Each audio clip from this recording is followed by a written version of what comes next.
So in my last update, update 240, you may have seen I was debating whether to go to town-wide garage sales in one of two different communities. And one had 10 sales and was an hour away. The other one had 20 some sales and was an hour and a half away. As it turns out, the sale that supposedly had 20 actually has over 40 sales. So I am going to go to it. It's an hour and a half away in a little community called Carlisle, Saskatchewan. So we'll see what happens. We'll see what I pick up, and I'll show you the treasures momentarily. So I was about to leave, and I had realized I forgot a couple things to bring with me. That is, always bring change. So you've got exact change, so you can just pay and go rather than having to wait for them to fumble around for change. Especially important in the mornings at the beginnings of the sales, because who knows what you're missing while you're waiting for change. So if you can just give exact change, then you're golden. Anyway, all right, yeah, and I also almost forgot my magnifier too for looking at those small jewelry marks and such. So anyway, we're off, and I'll show you my treasures, like I said, in a moment.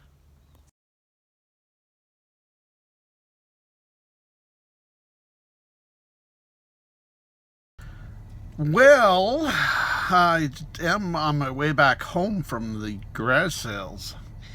And yeah, I'm very close to home, probably within 15 minutes, 20 minutes. And I hit a goose.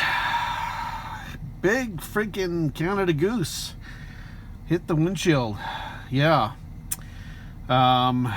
Yeah, I got showered with shards of little fine pieces of glass. You can see some of it here. And on the dash.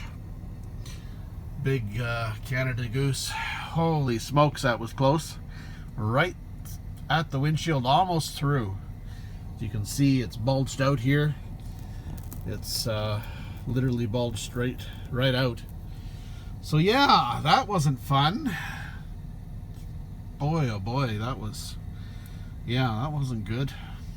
Anyway, I brushed myself off a little bit, but yeah, I'm gonna brush off some of this glass and then get moving again. Yeah, that was not pleasant. Anyway, I guess, guys, you'll see the stuff I bought momentarily. But yeah, this was oh man, almost came through. Big freaking goose. Oh boy. Well, anyway, on to showing you the stuff in a moment. Once I get home and yeah, deal with this too.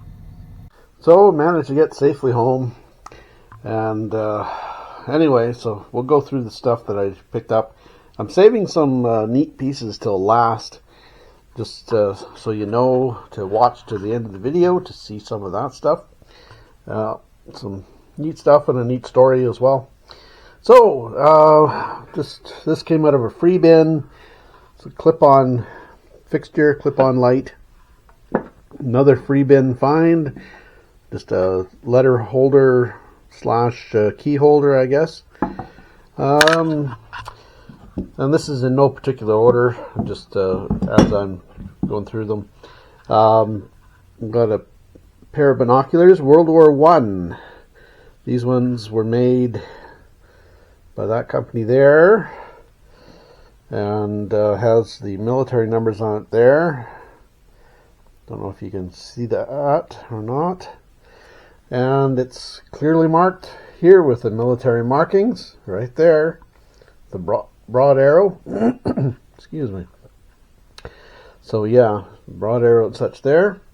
We got some reprint data books and tractor books. Minneapolis Moline 1910 to 59. J.I. Case 1918 to 1959. Another IHC McCormick Deering 1900 to 1940. The John Deere notebook. John Deere Tractors and Equipment, 1890 to 1960. Kind of cool. And a John Deere Tractors book, 1918 to 1987. So probably celebration type thing, given away at John Deere dealerships or sold at John Deere dealerships, I suspect. So yeah, kind of cool. Farm tractors, 1950 to 1975. So all kinds of tractors. If you're into tractors, lots of tractors. And Pyrex. This was my first purchase of the day. Pyrex bowl or casserole bowl, a casserole dish. And I ended up stopping at one sale. Turned out there was a classmate from school. So I got chatted with her for a while. And she ended up giving me a milk bottle. So that was kind of cool. Yeah. So yeah, $15-$20 milk bottle. So it's all right. Then some hardware, some handles, some mid-century modern stuff, new in the package. Got several pieces of that. And then, okay, we got license plates.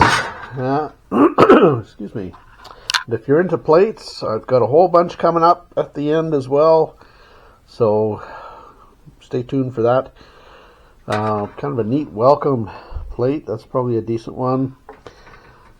From 71, 68 British Columbia, 76 Saskatchewan, matching Saskatchewan 76, 75 Saskatchewan, a couple old beat up Saskatchewan 161, and that one I can't even make out.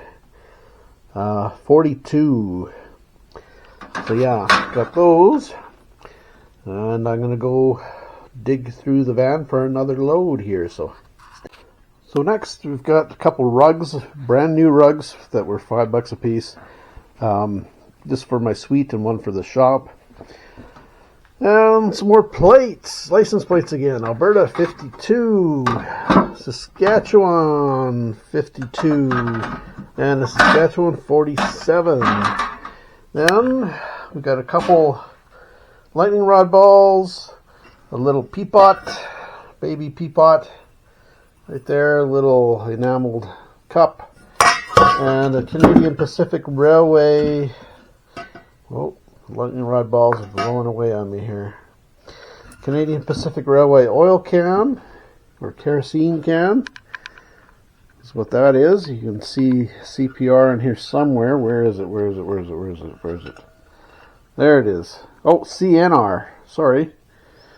Canadian National Railroad. Or Canadian Northern, one or the other. Probably Canadian National. But anyway. So this I thought was kind of cool. McIntyre's Tea Rooms. I have no idea where that was or is. And I have 6 of them. So yeah, kind of cool. I have no idea where it was, like I said, but maybe in that little town I was in Carlisle, or who knows, I'm not sure. Nothing's coming up on Google, so I have no idea. Anyway, they're cool, but like I said, don't know the history. Cast iron, which I normally don't pick these up, but it had the trivet with it. This particular trivet I don't think matches the iron. Could maybe, but I don't know. But yeah, nice old unusual trivet. It's got 3 legs on it. Is marked with a maker and everything as well. I'll have to do some research on it, but it's probably 1890, 1900. Maybe even late 1885, something like that. Maybe 1880. We'll see. But very East Lake design. Needs a good clean, of course.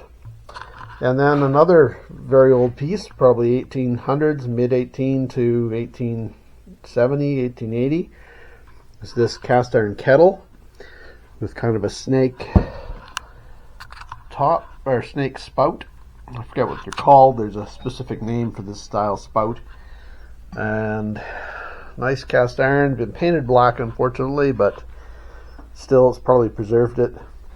And it's a Falkirk number 3, contains or hold 9 pints. So yeah, that's a cool piece. That's probably a $150 to $200 kettle, it turns out. I didn't know that at the time, but anyway, good kettle. So yeah, neat piece. Some really neat stuff coming up. Again, like I said, I've got other neat stuff coming up. Oh, and did get this right here. It's a bridge lamp, kind of a wood bridge lamp, and it came in a free pile.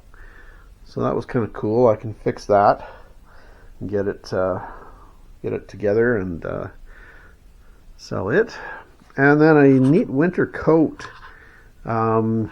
with the Inuit patterns on it here. So that's really cool. Yeah, really neat jacket. So these always sell fairly well. I also got some scrap wire and apparently some hoses.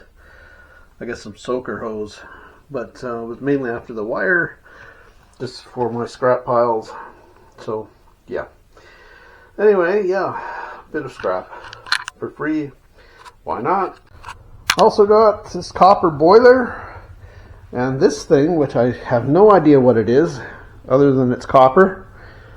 It is an old piece. It says to top of screw Shirley's Hecla. None other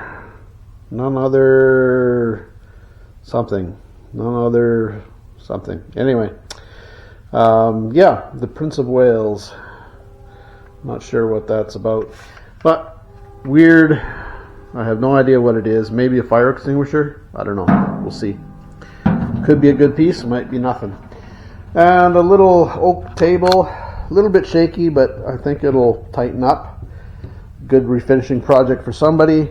Then in a free pile was this bentwood chair. Does need some re-gluing, unfortunately, but for free. Well, you wouldn't leave it there. So yeah, now we'll go on to some really cool stuff. This all-star hockey game, tabletop hockey game. Really cool, really superb shape. Not mint, it's definitely played with, but well taken care of. Very neat. So yeah, very cool. There was a marble here somewhere. Oh, there it is. A little black marble. And I think that's what came with it, because there's a little hole in the middle for it to sit in. So yeah, very cool hockey game though. All-star hockey. Right there. Really neat game. So yeah. So I'll show you a couple other things. Right away, we're getting to the really neat stuff, as you can see. So hang in there, some cool stuff coming up. So this whack of license plates. It's kind of a story behind all these. Technically it wasn't from a garage sale, but the fellow was at a garage sale that I was at, just I guess it was friends with the owner, and the fellow noticed I bought some plates from that sale and said, oh, I've got a bunch of 60s, 70s license plates in my garage. So I said, well, okay, yeah, I'd be interested, because even though they're 60s, 70s, I thought, well, it's possible he's got some good ones. So we ended up getting these, and I'll go through them momentarily. There's some neat plates in there, which I'll show you. I'll have to dig them out, and I'll tell you the rest of the story as I'm showing you them. So when I was done at that particular sale, I ended up going over to his place to look at the plates. And when I walked in the garage, I spotted something else with the plates, but didn't express interest in it right away, because we were dealing on the plates. So he said, I asked him what he wanted for the plates, and he said $50 for them all. So I said, well, okay, sure, because there was some neat plates. I'm not sure what this Saskatchewan one is here. It's a neat 52 trailer, Centennial. So basically a lot of 70s and 60s plates, like he said. But there was some neat ones in here, which I'm sure I'll get to eventually. I think they're farm plates. But there seemed to be a complete run as well from the 60s into the 70s. And we're coming up to some neat ones. There's a 60. He told me about this one. These were used in the town from, I think, 100 to 500. And then the next town used 500 on, apparently. So that was kind of neat. Learn that. And a lot of plates, a lot of plates, a lot of plates. Again, beautiful British Columbia, Expo 86. California, he had 2 California plates, a matched pair. Alaska, 92s. Arizona, Illinois. And then he had 2 of these, or no, not 2, 3 of these. Northwest Territories, which sell quite well for me. This is a matched pair. Those are good. And we had 2 vanity plates with people's names. Oh, this is a matched pair as well, so I have 4 polar bear plates. So got some neat plates for the price. I couldn't leave them behind. There's a Kansas, Ohio, British Columbia again. So got some neat plates, and then he said that he was going to throw in this as well.